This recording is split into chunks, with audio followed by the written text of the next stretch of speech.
Me and my boyfriend started dating around 6 months ago. It was the first relationship I've ever had. I had never been so happy. It was like we were meant to be. I met him at a coffee shop I frequent. I started noticing him there any time I went. Sometimes I'd catch him staring, and he'd look around all embarrassed whenever I did. I thought it was the cutest thing. After a while, I found myself silently hoping that he'd come over and ask to sit with me. We'd been playing tag for a couple of weeks, smirking and laughing at each other, but neither of us had taken the extra step of introducing ourselves. When he finally did, I felt butterflies start flapping around in my stomach like never before. His smoldering blue eyes, that curly black hair, and his cute little freckles. I'm not afraid to admit that I was smitten. Our relationship grew from there.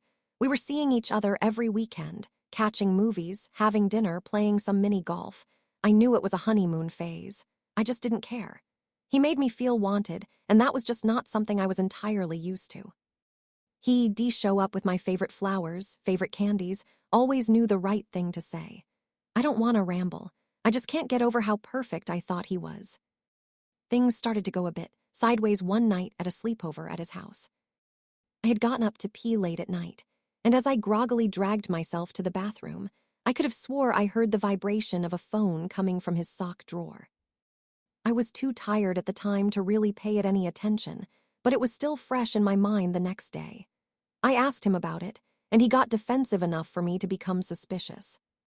He showed me all of his drawers, though, and there was no phone in sight. That kind of subsided my suspicion a bit. A few weeks went by without issue. We never argued. He made me feel like the only girl in the world. Then we had another sleepover. Yet again, after he was fast asleep, the vibrations of a cell phone came echoing, this time from his closet.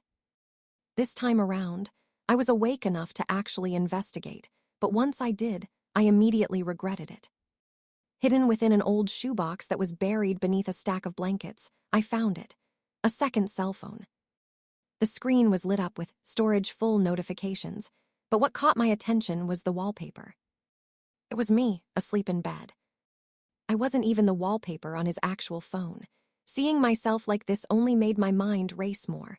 I couldn't help myself. Luckily, he didn't have a password to unlock the phone, but what he did have a password for was his photos. I took a wild guess. That's why I think it was fate that I made this discovery.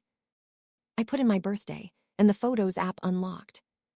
My jaw dropped and my heart sank. There were hundreds, if not thousands, of pictures, and they were all of me. Some were of me at his house, on the toilet, in the shower, sleeping in his bed, but some were from places that didn't make sense to me. Me at the coffee shop, reading a book. Me walking home from school, standing in line at the grocery store. Me outside my apartment, fishing around in my purse for my keys. More than anything, though, there were pictures of me asleep in my own apartment.